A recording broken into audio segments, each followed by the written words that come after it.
You know that part in Screaming Jay Hawkins, I Put a Spell on You, where he says, I don't care if you don't want me, I'm yours.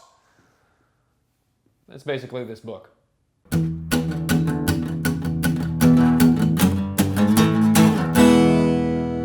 than food, man.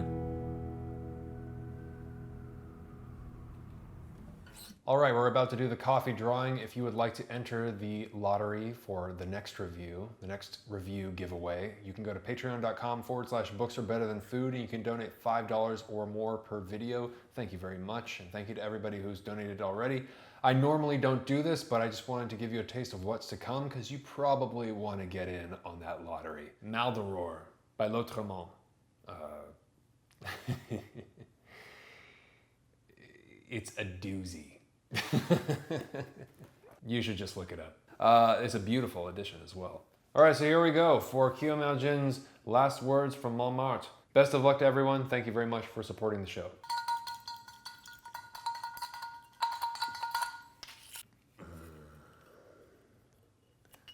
Oh, Mads. Congratulations, Mads. I'm going to send this off to Mads along with a bag of my roasted coffee ASAP.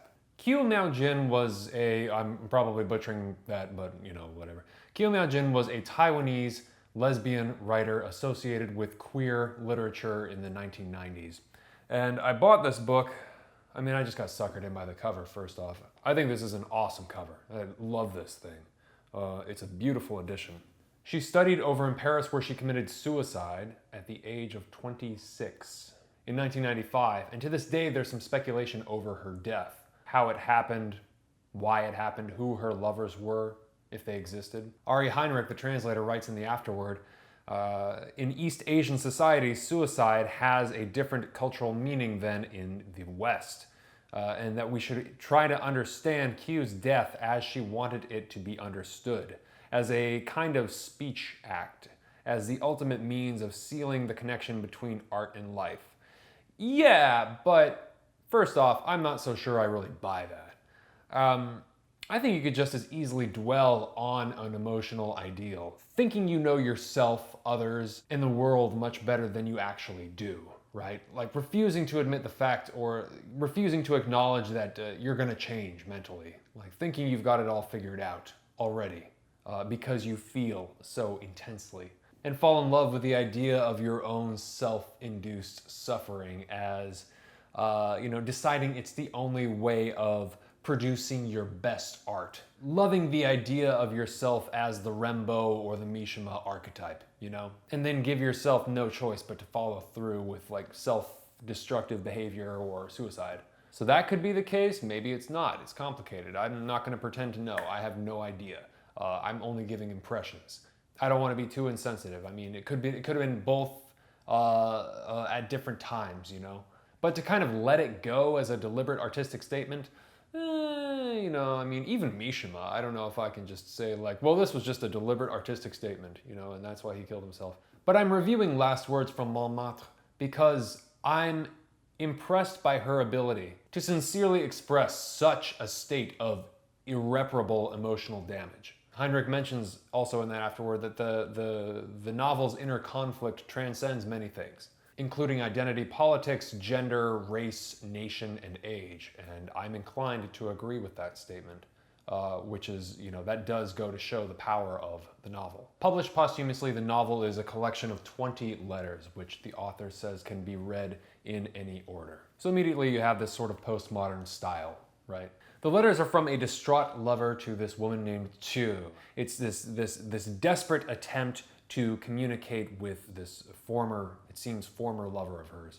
The author, it seems, has been abandoned by her and mentally disintegrates as we work our way through the 20 letters. Your loathing for me, your disgust, you weren't born that way. So I refuse to cut you out of my life entirely. You won't always be like this.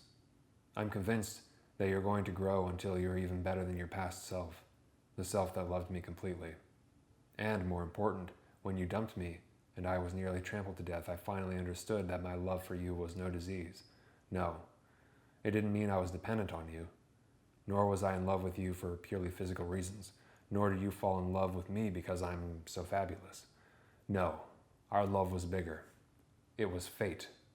I have no idea when you'll sense this aspect of fate, but you will. I am part of your fate. Whether our love is worth it or not is irrelevant. So what if there's someone nicer than you or prettier than you? It doesn't change a thing. Come and hurt me more. You still mean the same to me. I belong to you. Man. It's intense. The letters stop on the 17th of June, and if I've read correctly, Qiu committed suicide on the 25th.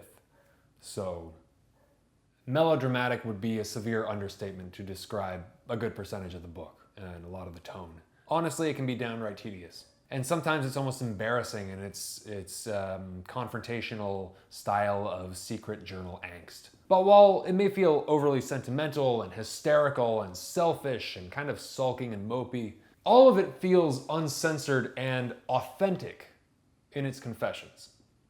You see, that's where the book becomes disturbing and fascinating. You are reading someone's suicide note or suicide notes, but how much of it is true? How much of it is fictitious, right?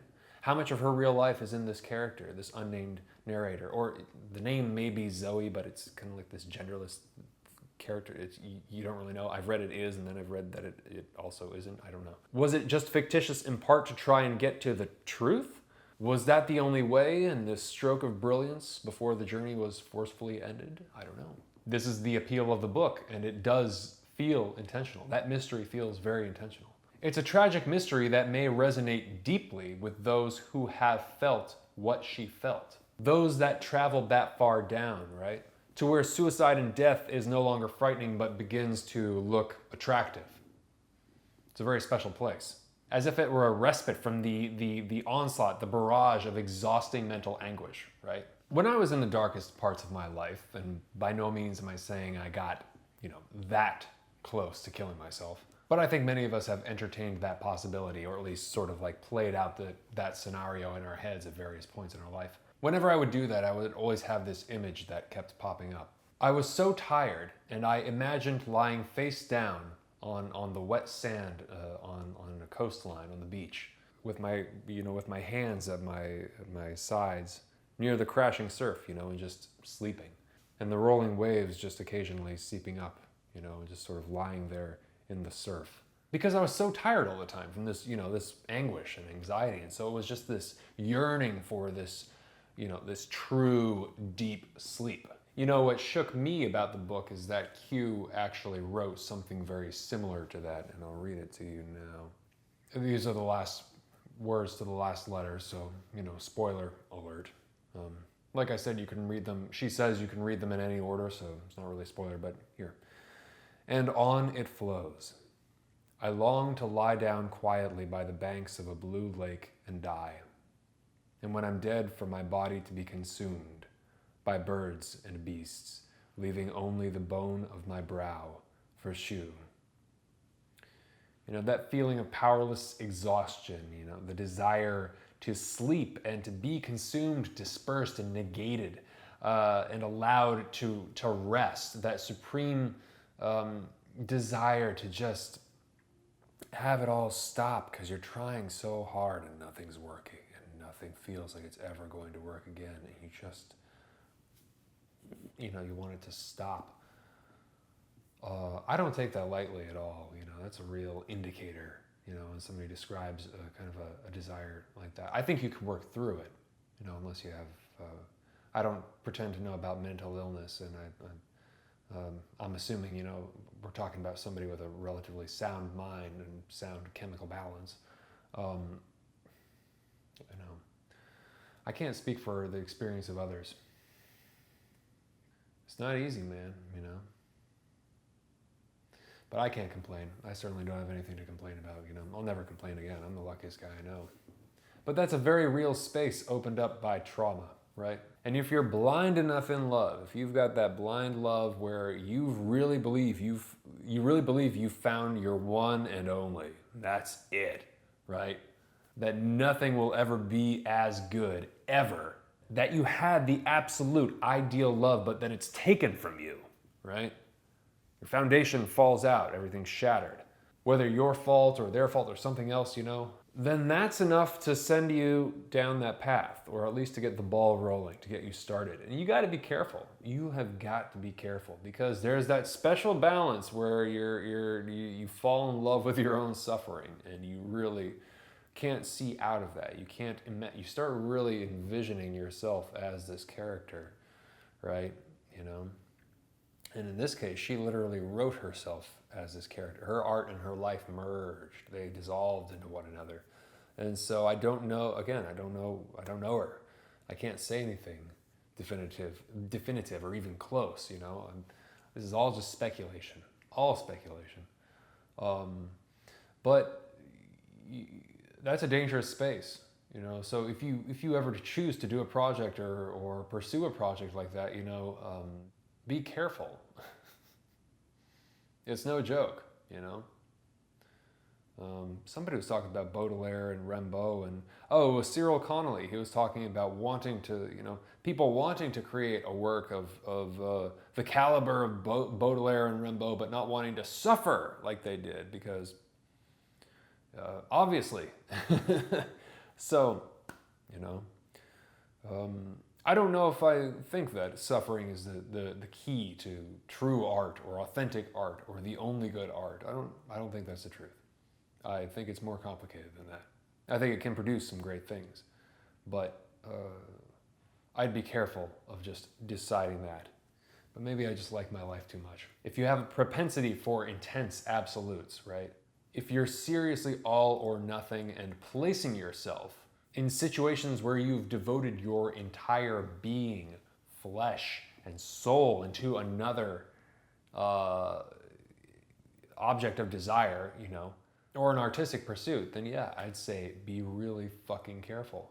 If you're not agile in life, if you reject growth and maturation out of falling in love with your own tragedy, then you very well may find yourself in a place of near inescapable suffering, right? That's the value in the book for me.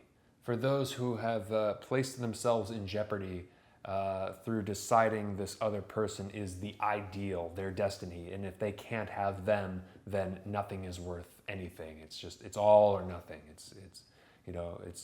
It's a great book for anyone who has felt that kind of intensity and made that mistake. Qiu Miaojin was haunted and remains haunting. There is an ideal love that Qiu experienced, or believed she experienced, wrote about experiencing, with the woman she's writing to, known as Zhu. The contrast between Qiu's intellectual power and the simple, uncensored revelation of her suffering adds to the violence and believability of the novel. One moment she's discussing her admiration for the films of Theo Angelopoulos, and the next she's slamming her bleeding head into the side of a phone booth, screaming on the phone at her lover who she realizes has just been unfaithful to her, and so everything's destroyed, you know. There are these moments of histrionic despair that remind me of Zhilowski's Possession. The volatile interior storm of articulate but self-destructive thought spat out at 120 miles per hour. In the vein of Clarice Lispector, coupled with the passionate idealism of Yukio Mishima and his ironclad decision to take his own life, and then, but maybe more like the as she even references in the novel, the kind of the despair of Osamu Dazai, who I have not read, but wrote a book called No Longer Human, I think is what it was called, and then killed himself. Somewhere in the world, in the space between all of them, lies the spirit, the soul of Qiu Miaojin, in her last words from Montmartre. If you're into The Passion According to G.H., or Confessions of a Mask, or even Guilty by Georges Bataille, this is definitely for you. I think you'll really enjoy it. It's not my favorite, and it's a dark place to dwell. It's depressing, of course, given the subject matter, but it's a beautiful edition. It's definitely worth at least one read, and I may even return to it someday. You know, I think there's actually quite a bit to discover in there. And it sticks with you, you know, it's mysterious. So that's all I have for you today. Thank you very much for watching. Hope you're doing well. Again, if you want to enter the lottery, I'm going to review and send off Maldoror and Fanged Numina as soon as I can. And this coffee is spectacular, if I do say so myself. And I do. If you would be so kind as to stop by Facebook and give me a thumbs up, give me a like, it would take you 2 seconds and I'd really appreciate it. It would totally help me out. Always remember that life is far too short to read bullshit or get stuck in depressing downward spirals. For real. Take care of yourselves. Great seeing you. Talk to you soon. Stay strong. Have a great night. Ciao.